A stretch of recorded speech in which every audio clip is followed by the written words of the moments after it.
Good morning to all of you and welcome to your channel GK facts में। दोस्तों आज की date है 21 सितंबर और जानेंगे 21 सितंबर से द हिंदू की वोकेबलरी जो कि ऑल कॉम्पिटिटिव एग्जाम के लिए इंपॉर्टेंट है।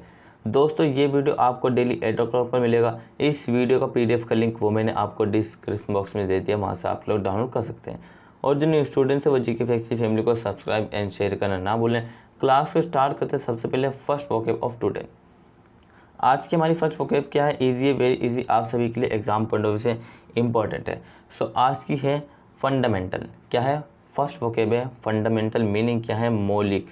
क्लियर है? ये सभी ने सुना होगा जिसने भी हिस्ट्री और पॉलिटी पढ़ी होगी। So serving as a basic supporting existence और डिटरमाइनिंग एसेंशियल स्ट्रक्चर और फंक्शन। सो एक आधार के रूप में सेवा करना, अस्तित्व का समर्थन करना या आवश्यक संरचना या कार्य का निर्धारण करना।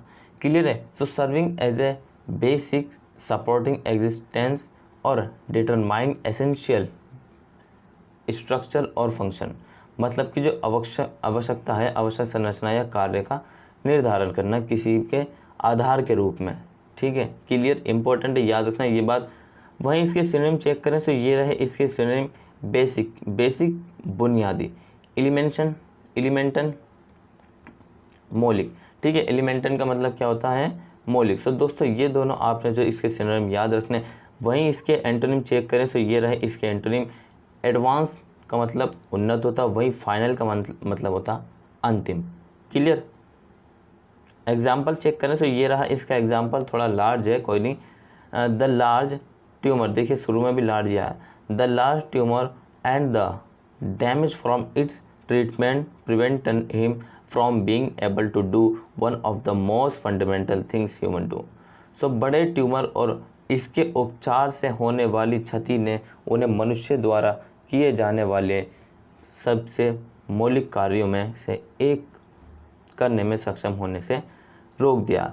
सो कहता क्या है कि ये जो बड़े ट्यूमर है ना, और उसके उपचार से जो होने वाले क्षति, मतलब उसके उपचार से जो होने वाले क्षति, नुकसान ने उन्हें मनुष्य के जो द्वारा किए जाने वाले सबसे मौलिक कार्यों में से एक कार्य में सक्षम होने से रोक दिया। किसको? जो मनुष्य के द्वारा जो कार्य किए जाते हैं उनमें एक कार्य से होने से उसको रोक दिया है।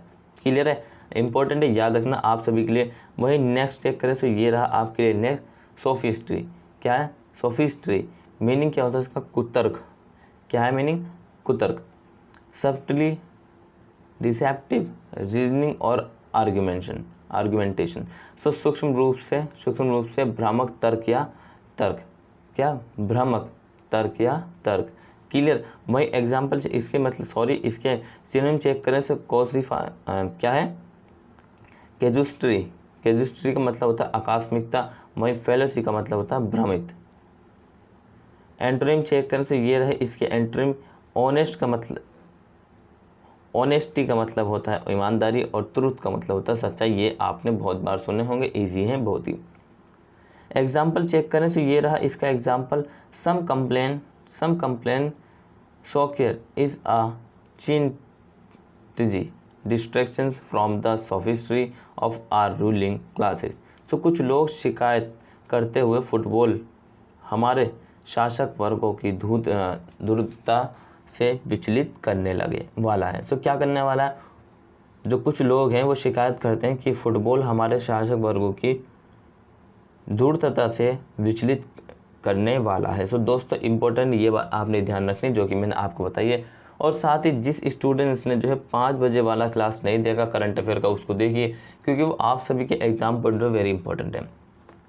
ठीक है, और 8 बजे वाली वोकैब जो कि मैं आपको कराता हूँ वो भी बहुत ही इंपॉर्टेंट है क्योंकि इंग्लिश आना जो होती ज़रूरी है। ठीक है, और साथ में जो 2 बजे वाला और 8 बजे वाला होता है ना भाई, ये तो बहुत ही इंपॉर्टेंट है।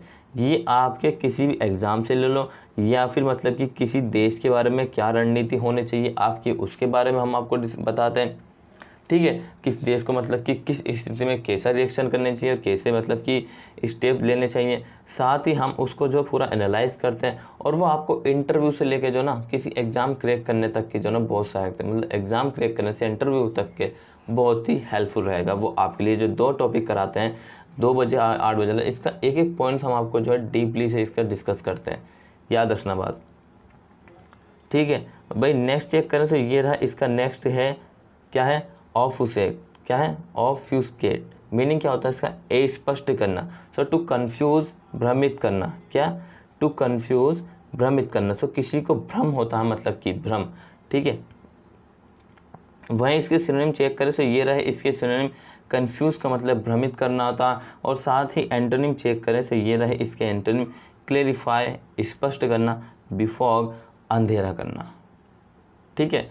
एग्जाम्पल चेक करें तो ये रहा, इसका एग्जाम्पल दिया हुआ है, she was criticise for using argument that obfuscate the main issue. मुख्य मुद्दे को उलझाने वाले तर्कों का उपयोग करने के लिए उनकी आलोचना की गई। क्या जो मुख्य मुद्दे थे उसमें उनको उलझाने वाले तर्कों का उपयोग करने के लिए उनकी आलोचना की गई है। Clear, she was criticise for using arguments that obfuscate the main issue. Clear. वहीं नेक्स्ट चेक करें तो ये रहा, नेक्स्ट है आपका इंटेंट। इंटेंट का मीनिंग होता है इरादा, खुद की मर्जी आपकी, ठीक है। एग्जाम देखें, the fact that you want and plan to do something, मतलब तथ्य है कि आप चाहते हैं कुछ करने की योजना बनाएं। सो ये आपकी मतलब कि इंटेंशन है। क्या, आपकी विल पावर आपकी बताती है क्या कहते हैं आपको करना है या नहीं, सक्षम हो या अक्षम हो, ठीक है। वहीं इसके सिनोनिम चेक करें तो ये रहे, इसके सिनोनिम एम मीनिंग लक्ष्य होता है, इंटेंशन इरादा। क्लियर है। एंटोनिम चेक करें तो ये रहे, इसके एंटोनिम इर्रिजोल्यूट। क्या, इर्रिजोल्यूट का मीनिंग होता है डगमग और हेजिटेंट, दुविधा में पड़ा हुआ। कुछ लोग पढ़ते टाइम या कुछ काम करते हुए दुविधा में पड़ जाते हैं, ठीक है, याद रखना ये बात भी आपने। एग्जाम्पल चेक करें तो ये रहा, इसका example, she was charge with possessing weapons with intent to endanger life. उस पर जीवन को खतरे में डालने के इरादे से हथियार रखने का आरोप लगाया गया था। क्या लगाया था, उसके जीवन को खतरे में डालने के इरादे से हथियार रखने का आरोप लगाया गया था किसी के ऊपर। So she was charge with possessing weapons, weapons में हथियार होते हैं, with intent to endangers life, उसकी जिंदगी को, जीवन को खतरे में डालने के लिए उस पर क्या करें, हथियार रखने का आरोप लगा दिया गया था। क्लियर है, ये बात आपने ध्यान रखना। वहीं नेक्स्ट चेक करें तो ये रहा, इसका नेक्स्ट डीबेसमेंट। डीबेसमेंट का मतलब होता है नीचा दिखाना है। क्या होता है, डीबेसमेंट का मतलब होता है नीचा दिखाना। क्लियर, ठीक है। और हम यहाँ पे ये भी कहते हैं डोंट लेट एनीवन डाउन, ये भी मतलब कि नीचे दिखाना होता है, जैसे कि कभी नहीं दिखाना किसी चीज़ को, किसी इंसान को नीचा नहीं दिखाना। Don't let anyone down in your life. Clear, ये बात आपने ध्यान रखी है। वहीं इसका चेक करें meaning, so the action of reducing the quality और वैल्यू और समथिंग। तो किसी चीज़ की गुणवत्ता या मूल्य को कम करने की क्रिया। सो मान लीजिए आप कुछ चीज़ लेने जाते हैं, सो आप उसकी मतलब कि अगर उसके मूल्य को कम करते हैं या फिर कहते हैं इतना मतलब कि इतना बेहतर नहीं है, या फिर उसको कम कर देते हैं, ठीक है, सो उसको बोलते हैं डीबेसमेंट। क्लियर।